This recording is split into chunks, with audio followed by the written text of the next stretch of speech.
Look at this line right here. The part no outlet touched. They're shouting that Maduro is sending migrants north. But in the same breath, some folks are floating the idea of military action in Venezuela. Listen to me, intelligence asset. Wars don't stop refugee flows. They multiply them. Fast. That's the contradiction everyone pretends not to see. And here's the thing. Every channel is running the same play. Blame the strongman. Secure the border. Problem solved. But that's not how these operations behave in the real world.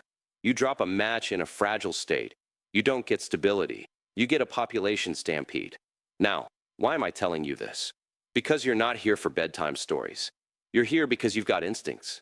And those instincts are right. This narrative, timed the way it's timed, has consequences that land on your neighborhood, your school system, your family's wallet. I've seen this pattern before. 25 years of threat assessments, black budget briefings, and geopolitical shell games. Whenever the story being sold feels too clean, too convenient, it usually is. So pay attention. Ignoring what I'm about to walk you through doesn't make you safer. It makes you blind, and blind assets get used. The media calls this the Venezuela migrant crisis. In the Bureau, we call this something else entirely, a soft distraction maneuver dressed up as a headline. Here is what they're hiding. All right, asset, let's pull up the official story. CNN, Fox, BBC, they're all reading off the same cue card, just with different lighting.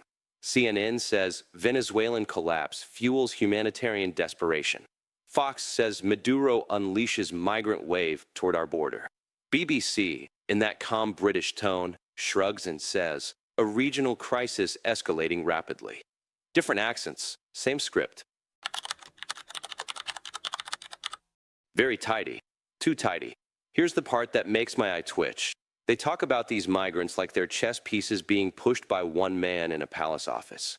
As if millions of people uproot their lives because some politician presses a button labeled Go North. And then comes the kicker. Some outlets are floating the idea that the U.S. might have to consider stronger measures. And if you listen between the lines, stronger measures is polite intel speak for military pressure. Now hold on. Asset, riddle me this. If Maduro is supposedly causing migrant flows, then why would escalating tensions create fewer migrants? Ask yourself, does a leaking roof fix itself when you start throwing hammers at it? Does a man being chased stand still? That's the glitch. That's the anomaly. The part they slide past because it breaks the story they want you to swallow whole. Let me run a little interrogation move on you. If a government truly wants to reduce migration, why consider actions historically proven to increase displacement every single time they're used? Why amplify the pressure valve instead of stabilizing it? Why talk border security out of one side of the mouth and military intervention out of the other? Ask yourself, who benefits from chaos? Who profits from instability? And most importantly, this isn't my first lap around this track. Back in '08, during a counter-intel operation in Eastern Europe, I watched a similar tactic play out. The play was called Flooding the Zone. Overwhelm the public with one emotional storyline. Hide the operational objectives behind the noise. Work then. Still works. So when the media gives you a perfectly linear cause and effect, remember this. Geopolitics is never linear. It's a knot. And this knot has a loose thread sticking out. That loose thread is the glitch. And once you tug it, the whole narrative starts to unravel. All right, asset, this is where the case file gets interesting. This is where we stop listening to the speeches and start listening to the silence around them. Let's work the oldest question in investigative tradecraft. Cui bono? Who benefits? Not the politicians. Forget them. They're the storefront. I'm talking about the backroom, the boardrooms, the entities that don't run for office because they already own the room the office sits in. Start with energy interests. Venezuela isn't some dusty sidebar nation. It's sitting on one of the largest proven oil reserves on the planet. And every time global markets wobble, guess what happens? Suddenly, concern for Venezuelan democracy spikes. That's not coincidence. That's market psychology wearing a diplomatic tie. Then you have defense contractors. Every time there's talk of regional instability, procurement cycles start warming up. You can practically hear the printers spitting out contract drafts. Asset, wars aren't just fought, they're funded, and someone always collects. Follow the trail further. Border security tech companies. When migration is framed as an imminent tidal wave, these firms get windfalls, drones, sensors, AI tools, surveillance hardware. Look at the stock charts the next time a migration story hits prime time. Tell me what you see missing. Actually, pause this video when I flash the map later. Drop a comment. What jumps out at you? I want to see your read of the gaps. Now, let's shift into behavioral forensics. The psychology of the players. Watch the interviews carefully, not the words, the micro-behaviors. Trump? Look at the shoulder tension. It's not aggression, it's projection. A containment posture, like someone bracing the room for a narrative they need to sell before it sells them. Maduro? He's in classic survival mode. Narrowed eyes, minimal gestures, conservation of movement. That's a leader who's calculating exits while pretending he's guarding the entrance. U.S. officials who speak about expanded options. Pay attention to the phrasing. It's soft, almost vague, like they're testing public tolerance. Expanded options is linguistic cotton padding. It obscures impact. Old trick. Soften the words, harden the policy. Foreign ministers in the region? Fast blinks, quick inhalations. Tells me they're anxious about something downstream, something they're not ready to state on camera. This is where I start pinning string across the board. 1. An energy market under stress. 2. A border narrative heating up during an election cycle. 3. Defense contractors quietly briefing analysts about regional opportunities. 4. Media framing migrants as a single actor's weapon instead of a systemic humanitarian response to long-term instability. Individually, harmless. Together, that's a pattern. And here's the thing most viewers miss. When a government begins publicly blaming a foreign leader for migration, that's usually the mid-stage, not the beginning. It suggests someone already ran simulations, drafted memos, and pressure-tested the narrative. Let me give you a little war story. Back in 2008, during a counter-intel review in the Balkans, I watched officials argue that managing internal migration required external corrective measures. Sounded noble, looked strategic, turned out to be economic pressure disguised as humanitarian concern. Classic move. Create the fog, then sell the flashlight. Do I know for certain that's what's happening here? No, but the framing is familiar enough to raise eyebrows in the Bureau. One more thing, look at the timing. Whenever a domestic issue becomes unsolvable in the short term, leadership shifts focus to an external villain. It buys time, it rallies supporters, and it redirects attention away from weaknesses. So here's the board: asset, oil, defense contracts, border tech investment, election cycle pressures, and a destabilized nation sitting on massive resources. Those aren't random dots. That's architecture. And the story being fed to the public? That's just the paint job over the scaffolding. Asset, pull up a chair. This is the part they never teach you in school, and they sure don't want you learning it on your own. Because once you see the pattern, you can't unsee it. You start recognizing the fingerprints on every so-called breaking story. There's a playbook. Always has been. Simple, elegant, brutally effective. First, you elevate a threat. Real or exaggerated doesn't matter. You amplify it just enough so the public leans forward in fear. Second, you offer the solution, which, by coincidence, just happens to increase power for the institutions offering it.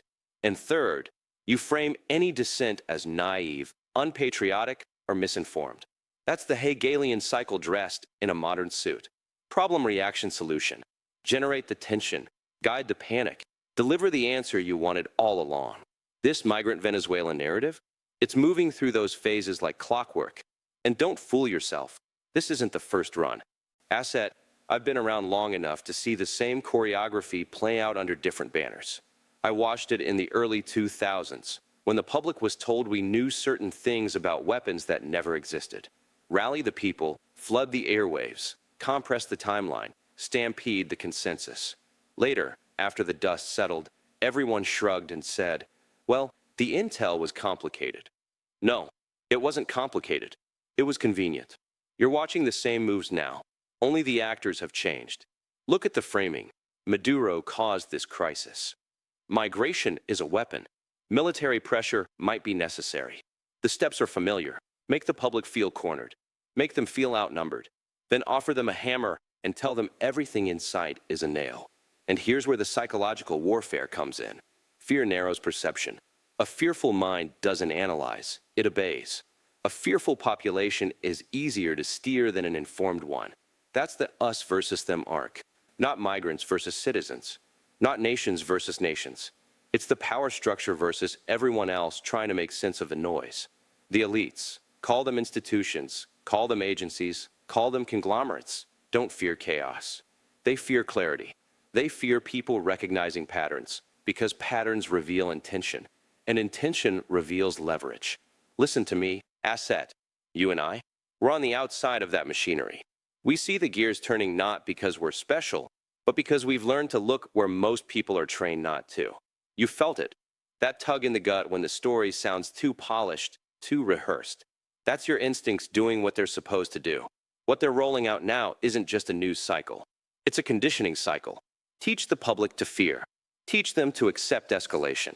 Teach them to outsource their judgment. But you're not here for that. Not on my watch.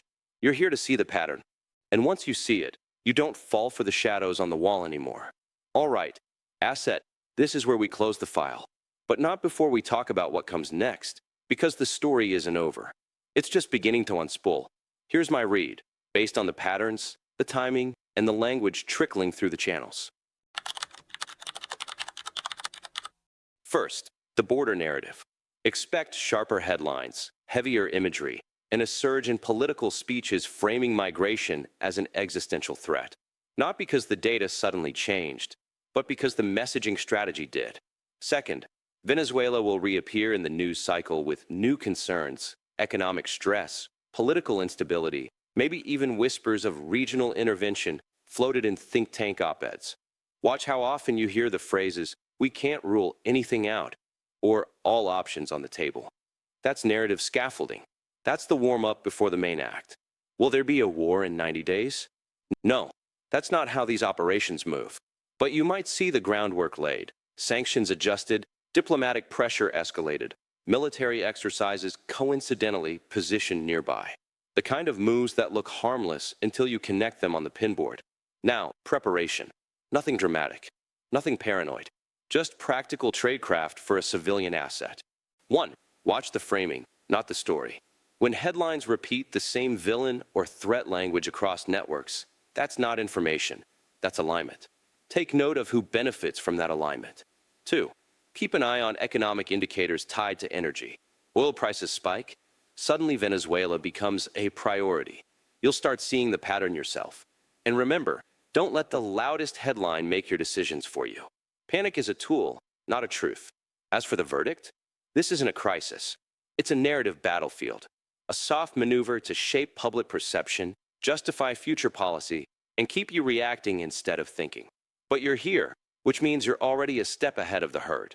So here's my final word, asset. If you want to stay ahead of the narrative while everyone else is sleepwalking, you know what to do. Stay vigilant.